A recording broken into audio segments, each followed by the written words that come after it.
Hey students, study with Archana Sharma channel में आपका स्वागत है। देखिए, पॉलिटिकल साइंस के अलग अलग अवधारणाओं पे हम अक्सर बात करते हैं।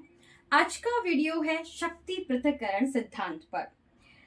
राज्य के सुशासन के लिए ये एक मॉडल है। शासन अच्छे से चल सके इसलिए सिद्धांत को अपनाया जाता है। ठीक है, तो हम बात करेंगे शक्ति पृथक्करण सिद्धांत पर।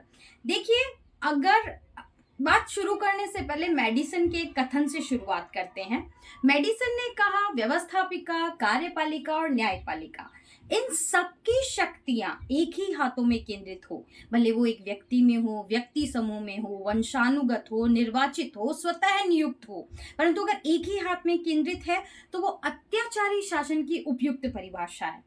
मतलब समझ में आ रहा है कि अगर शक्तियां एक हाथ में केंद्रित है तो वो निरंकुश शासन है, वहां नागरिकों के अधिकारों की रक्षा नहीं हो सकती, तो शक्ति पृथक्करण की आवश्यकता है। ठीक है, सिंपल अर्थ में हम समझें तो देखिए, एसएसटी की क्लास स्कूल टाइम में हम सब ने पढ़ा है। सरकार के 3 अंग होते हैं, व्यवस्थापिका, कार्यपालिका और न्यायपालिका। इनके कार्यों के बारे में भी हमने पढ़ा है। व्यवस्थापिका विधि निर्माण करती है, कार्यपालिका विधि को लागू करती है और न्यायपालिका विधि के अनुसार निर्णय करती है। शक्ति पृथक्करण सिद्धांत यही कहता है, सरकार के तीनों अंग पृथक पृथक अपने अपने कार्य क्षेत्र में स्वतंत्र और सर्वोच्च रहते हुए कार्य करें और एक दूसरे के अंगों में हस्तक्षेप न करें। गेटेल की एक परिभाषा है जिससे हम इसे थोड़ा और समझ सकते हैं। गेटेल ने कहा कि कार्यपालिका, व्यवस्थापिका और न्यायपालिका, ये तीनों अंगों के कार्य पृथक पृथक व्यक्तियों द्वारा संपादित होने चाहिए।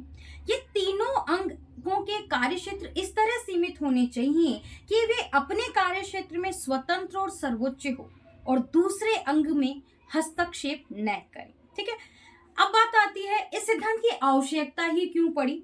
देखिए, John Locke, Montesquieu, Blackstone, CF strong, कई विद्वानों ने इस पे महत्व दिया कि इसकी आवश्यकता है। सिंपली 4 बिंदुओं से हम ये समझते हैं कि शक्ति पृथक्करण सिद्धांत की आवश्यकता क्यों पड़ी।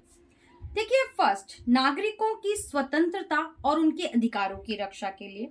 ब्लैकस्टोन जो विद्वान हैं वो कहते हैं कि कानून बनाना या चलाना, ये अधिकार एक ही हाथों में अगर केंद्रित होता है तो वहां जनता स्वतंत्र नहीं रह सकती, क्योंकि जहां पावर एक हाथ में आ जाता है वहां नागरिकों की स्वतंत्रता बनी नहीं रह सकती। तो इसलिए हमें शक्ति पृथक्करण की आवश्यकता है।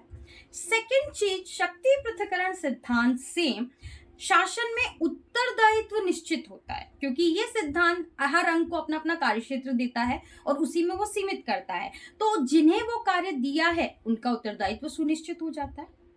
थर्ड पॉइंट, शक्ति पृथक्करण सिद्धांत से शासन निरंकुश नहीं होगा और शक्तियों का दुरुपयोग नहीं होगा। बिल्कुल, जब शक्तियां बटी हुई होंगी, एक जगह केंद्रित ही नहीं होंगी, तो निरंकुश नहीं होगा और कोई भी अंग उसका दुरुपयोग नहीं कर सकता। ठीक है, चौथा पॉइंट अगर हम बात करें कि शक्ति पृथक्करण की आवश्यकता क्यों है, तो हम कहेंगे शासन की कार्यकुशलता बढ़ती है, विशिष्टीकरण बढ़ता है, क्योंकि हर अंग अपने कार्य में कार्यकुशल, अपने कार्य क्षेत्र में कार्यकुशल होता है। अब तक हमने बात की शक्ति पृथक्करण सिद्धांत का अर्थ, उसकी परिभाषा और उसकी आवश्यकता पे। इसका विकास कैसे हुआ, ये थ्योरी आई कहां से, उस पे बात करते हैं। दरअसल हरमन फाइनर विद्वान ने कहा कि शक्ति पृथक्करण सिद्धांत प्रथम बार पूर्ण रूप से, व्यवस्थित रूप से मॉन्टेस्क्यू ने दिया। इसका मतलब क्या हुआ कि शक्ति पृथक्करण सिद्धांत के जनक तो मॉन्टेस्क्यू हैं। इस सिद्धांत की व्याख्या, विश्लेषण व्यवस्थित रूप से मॉन्टेस्क्यू ने किया, परंतु इसके पहले के विचारकों में इसकी झलक मिलती है। तो हम मॉन्टेस्क्यू से पूर्व के विचारकों की बात करते हैं, फिर मॉन्टेस्क्यू पे आएंगे, क्योंकि शक्ति पृथक्करण सिद्धांत देन ही उनकी है। ठीक है, देखिए, हम शुरू से बात करें तो बात करेंगे हम यूनानी थिंकर्स की। प्लेटो, जिनकी लॉज ग्रंथ में इसका झलक हमें मिलती है। अरस्तु, उन्होंने तो क्लियर सरकार को 3 अंग बता दिए थे, विमर्शात्मक, प्रशासकीय और न्यायिक। रोमन विचारकों की बात करें तो सिसरो और पॉलीबियस में इसकी झलक मिलती है। उसके बाद हम बात करें 14वीं शताब्दी की, तो मोर्सली ऑफ पेडुआ, ठीक है, और 16वीं शताब्दी के बोंदा। फ्रांस के बोंदा प्रथम आधुनिक विचारक हैं जिन्होंने ये कहा कि न्यायिक कार्यों के लिए पृथक संस्था होनी चाहिए। 17वीं शताब्दी में जॉन लॉक, इन्होंने भी शक्तिपूर्ण सिद्धांत का समर्थन किया और इनकी सिविल गवर्नमेंट पुस्तक में इसकी झलक हमें मिलती है। 18वीं शताब्दी में इस सिद्धांत को व्यवस्थित रूप दिया मॉन्टेस्क्यू ने। फ्रांस के विद्वान मॉन्टेस्क्यू ने अपनी बुक 1748 में स्पिरिट ऑफ लॉज में इस सिद्धांत को विशद रूप से व्याख्या करके व्यवस्थित रूप दिया, इसीलिए इनको शक्ति पृथक्करण सिद्धांत का जनक कहा जाता है। अब बात करते हैं मॉन्टेस्क्यू की कि किस तरह से ये सिद्धांत उन्होंने दिया। दरअसल मॉन्टेस्क्यू 18वीं शताब्दी के थे और उस समय वहां लुई 19वें का शासन था फ्रांस में। लुई 19वें ने कहा मैं ही राज्य हूं, लाइक बाहुबली, मेरा वचन ही है मेरा शासन। ठीक है, चलिए फिल्मों की बात नहीं करते, मॉन्टेस्क्यू पे वापस आ जाते हैं। तो मॉन्टेस्क्यू ने ये देखा कि उनके यहाँ निरंकुश तंत्र है, शक्तियां सब कुछ राजा में है और नागरिकों को अधिकार प्राप्त नहीं है। इसी बीच मॉन्टेस्क्यू इंग्लैंड की यात्रा पे गए। वहां वो जो नागरिकों की स्वतंत्रता देखी उसे बहुत प्रभावित हुए। निष्कर्ष निकाला कि स्वतंत्रता श्रेष्ठतम अच्छाई है मनुष्य की, है ना, परंतु वो उनके देश में प्राप्त नहीं है, उन्हें प्राप्त नहीं है। इंग्लैंड का बाह्य विश्लेषण किया और देखा कि वहां शक्तियां बटी हुई है, न्यायपालिका, कार्यपालिका और व्यवस्थापिका में। हालांकि ये त्रुटिपूर्ण निष्कर्ष था, वहां शक्ति पृथक्करण नहीं था, ठीक है, पर उन्होंने ये विश्लेषण किया।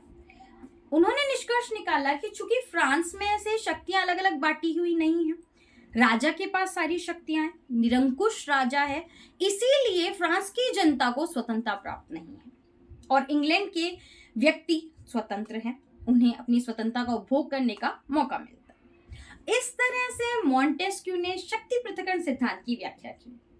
3 पॉइंट में हम मॉन्टेस्क्यू द्वारा दिए हुए पृथक्करण को समझ सकते हैं। नंबर 1, व्यवस्थापिका, कार्यपालिका और न्यायपालिका, ये शक्तियां पृथक पृथक संस्थाओं में निहित होनी चाहिए। नंबर 2, इन शक्तियों का उपभोग पृथक पृथक व्यक्तियों द्वारा किया जाना चाहिए। नंबर 3, ये अंग इस तरह अपना कार्य अपने क्षेत्र में करें, अपने कार्य क्षेत्र में सीमित रह के करें कि वे अपने कार्य क्षेत्र में स्वतंत्र और सर्वोच्च हो और कोई भी एक अंग दूसरे अंग में हस्तक्षेप न करे।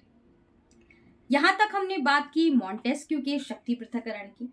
मॉन्टेस्क्यू का शक्ति पृथक्करण अमेरिका में अपनाया गया। अमेरिकी परिप्रेक्ष्य में शक्ति पृथक्करण सिद्धांत और फिर उसकी व्यवहारिक जटिलताओं के निवारण के लिए अपनाया गया नियंत्रण एवं संतुलन का सिद्धांत। नेक्स्ट वीडियो में बात करेंगे हम इसी टॉपिक पे। बाय।